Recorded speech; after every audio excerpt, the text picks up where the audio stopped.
Will the Broncos trade up for a wide receiver? Ian Rapoport thinks that could be the case. I personally do not think Denver will be moving up for a wide receiver, but we're going to break it all down on today's episode.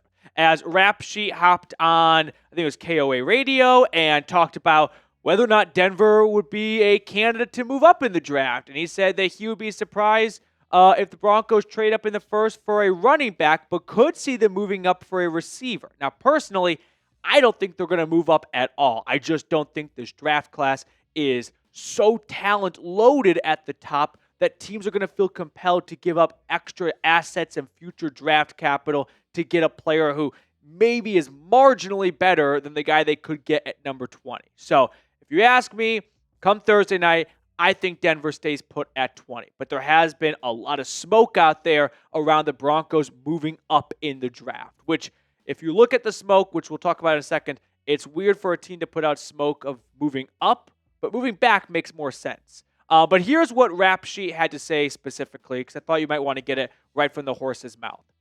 The Broncos will trade up, just my thoughts, and not a sourced report, for a wide receiver. If McMillan goes early, Matthew Golden is the one that makes sense, and I know Sean Payton loves big guys, but he doesn't always. For instance, Brandon Cooks is a receiver he took in the first round, a speed guy, really stretched the defense. That's a comparison here. The Broncos have made noise about trading up. So, it's smokescreen season. I do think what Rapoport said at the beginning was very important. Listen, I don't have better sources than Ian Rapoport. I'm not trying to pass that off right now. But when he's giving his opinion on what he thinks Denver is going to do, I think it's fair game for me to go, well, I think this. And since this is not about who knows more within the Broncos front office, and it's just what you think would make sense versus what I think would make sense, I'm going to stick by my guns and go, I don't think Denver is going to take a receiver in round 1. So I definitely don't think they are going to be trading up for a wide receiver in round 1.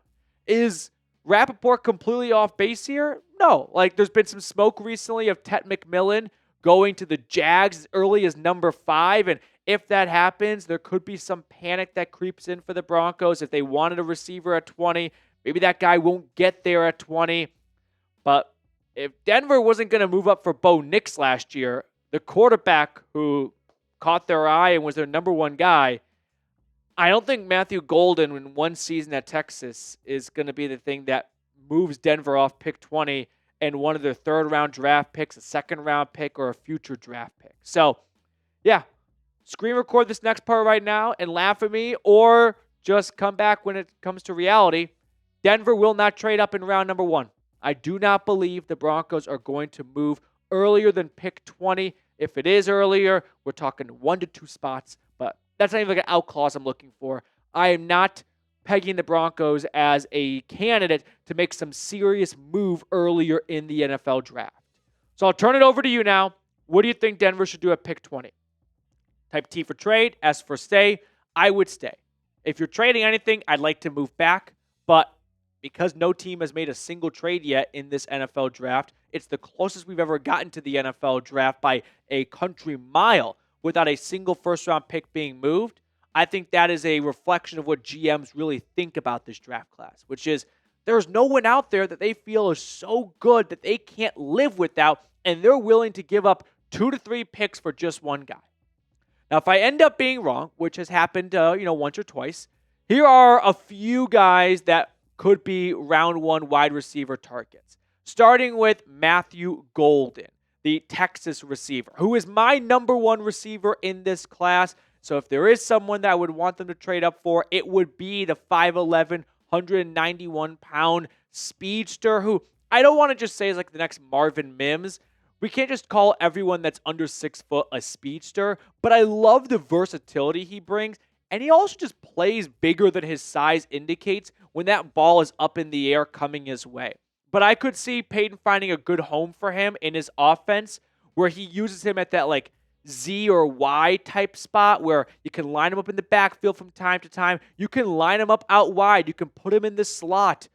I think that could be something that Peyton gets drawn to as he feels that, hey, I've got my quarterback in place. So now I'm not just looking for any receiver. I'm looking for a receiver that fits what we're missing from our wide receiver room. And you've got your big target in Sutton outside.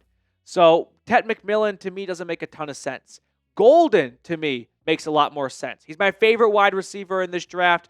In 3 or 4 years, when they do a redraft of the 2025 NFL draft, 3 names that I think are going to go earlier than they will on Thursday.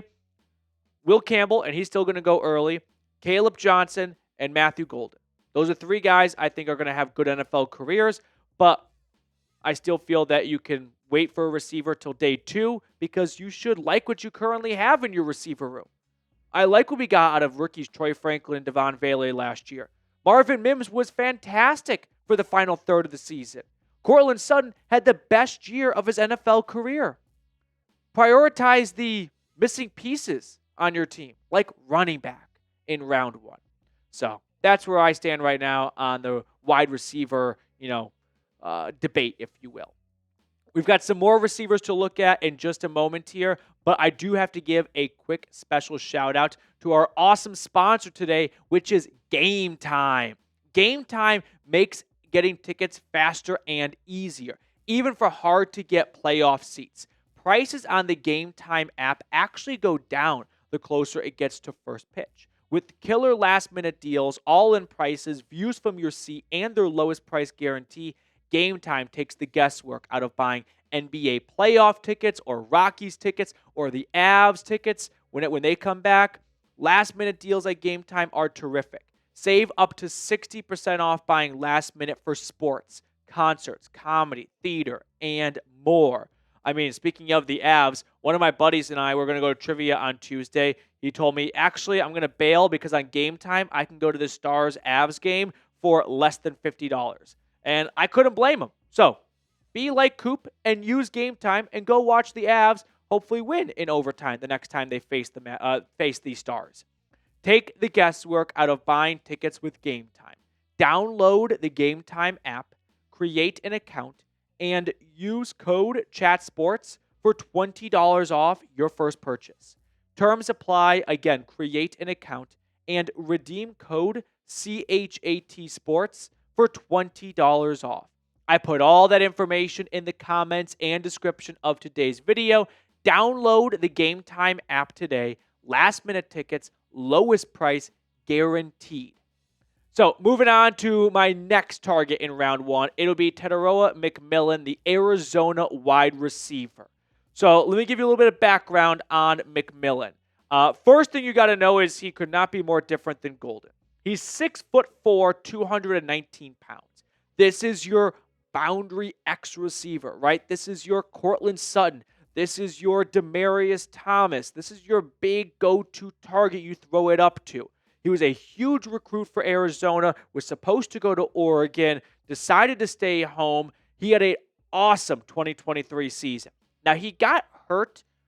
College is always tough with injuries because they don't like to be very public about it. But the word on the street was he got injured in spring of 2024, kind of lingered into the season. So his 2024 numbers weren't where people were hoping it'd be compared to like his 2023 numbers. You can see just a flat-out regression from receptions to yards to touchdowns, and drops go up. But scouts and GMs that take a closer look at 2023 McMillan are going to be very, very impressed. I'm not. I mean, I know that you never want to be the Debbie Downer in the pre-draft process. I don't want to say this is the next like Treylon Burks because that's like a historically bad first-round pick at receiver. I don't expect McMillan to be this 10-year wide receiver for a team that you expect when you take someone round 1. I don't think he's as good as like Jerry Jeudy was coming out. Got Jeudy at 15, McMillan at 20. I'm just not seeing what other people are seeing. I think McMillan in most of the drafts would be like a round 2 guy, but because it's a it's just not a very good draft class. Some guys are going to go round 1 that I don't really look at as like usual round 1 pedigree, but there's got to be someone. There's got to be 32 guys, and there are 32 players who will be selected, but that does not mean all of them have first-round grades. The third player I'll toss out there is Mizzou wide receiver Luther Burden. So he is in his own bucket. All 3 guys are unique, right? You got Golden kind of in the slot. You got McMillan out wide, And then you got Mizzou's Luther Burden, who is awesome with the ball in his hands. That's where he accelerates. That's where he stands out. When he gets that ball in his hands, he turns upfield, and the yards after catch ability is probably second to none in this draft class. Big time recruit as well, coming out of high school. He's one of the faster receivers in this class, 4.41, 40-yard dash. He's got solid size. You don't look at it like, okay, he's fast, but he's going to be, injury prone. No, he's over 200 pounds. I have some concerns. One, I don't want to make too big of a deal out of production for college players, but when you go from 1,200 yards in year 2 down to 600, it can't only be on the quarterback. Right? Didn't Brady Cook play in 2023 as well? I know he got injured in 2024, but if you're going round 1, I think the expectation is no matter really what position you play, you should have the talent level where if things aren't great around you, you're talented enough to elevate people. Luther Burden, I think, was someone that didn't have a great system and as a result sunk. I don't think that's round 1 worthy to me. So I'm not interested in Luther Burden in round 1. I've got some concerns about his route tree. I know Mizzou was very happy to publish some film of him in practice running more than the few routes they had him running games, which, hey, that happens in college. Like Eli Drinkwitz is going to do what's best for his team every single Saturday, not what's best for Burden's draft profile and stock. But I feel that he's a bit of a one-trick pony, and for a round 1 receiver, I'd like to have more than 1 or 2 tricks up their sleeve. So, name an all-time Broncos wide receiver. We'll wrap up with this right here. I'm going to think of one as well. I got one. Let's see if you and I say the same one. 3, 2, 1. Eric Decker. Eric Decker. That's going to do it for us on today's episode. Really appreciate everyone for tuning in. Make sure you subscribe to the channel if you haven't yet, and I'll see you all later.